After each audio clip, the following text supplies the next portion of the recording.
Order, please. Order, please. Thank you.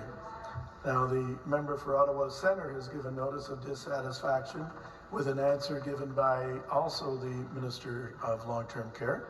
So the member for Ottawa Centre will have up to 5 minutes to state his case, and the parliamentary assistant will have up to 5 minutes to respond. We turn now to the member from Ottawa Centre. Thank you, Speaker. Speaker, yesterday I rose in this House to ask a question about whistleblower protection for personal support workers in Ottawa.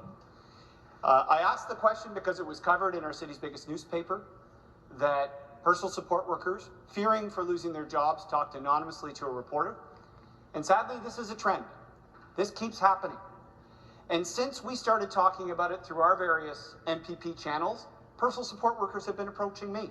They've been approaching us, saying, Joel, I want to do what the Canadian Forces did and tell the truth and blow the whistle, but I fear I'll be fired. And when I asked the question, the minister responsible, who is my neighbor in Ottawa, got up and said, well, actually, we have protection for whistleblowers under the appropriate act. Speaker, I'm used to this place not getting my question answered. So in the time I have left for the folks following us at home, I will say for their benefit, I've done a little research. I hope the parliamentary assistant will reflect on the research. It comes from two sources: the patient ombudsman, who recently published a report, the fourth demand of which was implement whistleblower protection for all frontline healthcare workers, including PSWs. Why would the patient ombudsperson ask for it if it already exists, Speaker? Do not insult the intelligence of somebody who is charged with the well-being and wherewithal of patients and frontline workers in this province. That's my first step. Second thing is to the parliamentary assistant, I'll direct your attention to a recent edited collection published by scholars at the University of Ottawa. Page 480 to 500 gets into the fact that Ontario does not have bona fide whistleblower protection for personal support workers. In there, the scholars reflect on the fact that the only jurisdiction in Canada right now that does have it is our friends in Manitoba, next door on the west side. And do you know what they also have in Manitoba, Speaker? Public home care. No profits and no parasites sucking public money out of taxpayers' hard-earned dollars for their own private benefits and for their shareholders' benefits.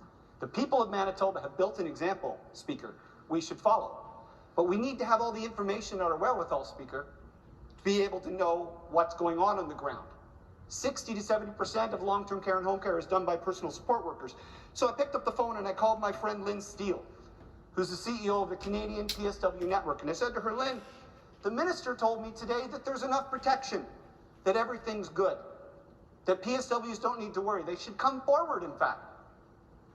Well, do you know what Lynn told me, Speaker? She wrote the following.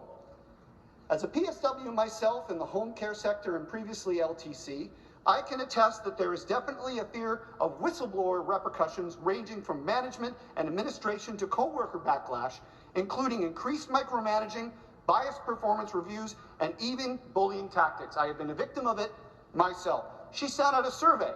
100 PSWs participated in the survey. Guess what they said, Speaker? When asked the question, do you feel that your job would be at risk if you were to report?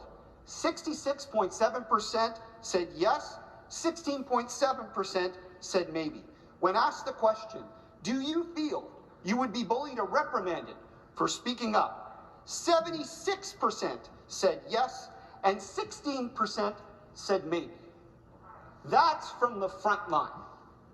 That's not from the fantasy world, Speaker, that I keep seeing invented by this government as they offer platitudes for how much they care when they offer temporary pandemic pay increases that don't show up for months. Or when they offer pandemic pay increases to hire new PSWs, but they don't do anything on an ongoing basis for the hardworking, particularly women and men in this industry. They're missing in sight. And the people of this province, particularly the PSWs in this province, they deserve respect. You deserve to have your credentials recognized. You do some of the hardest work in this province.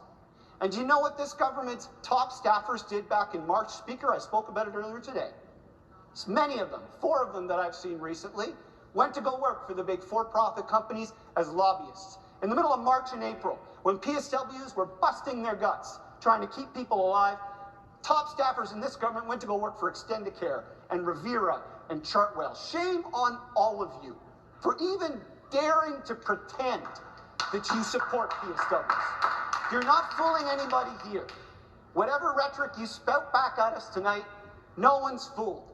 Speaker, the COVID honeymoon for this government is over. It's why they're getting more combative in this legislature. It's not going to stop me, and it's not going to stop us from holding them to account. That's our job. Get used to it.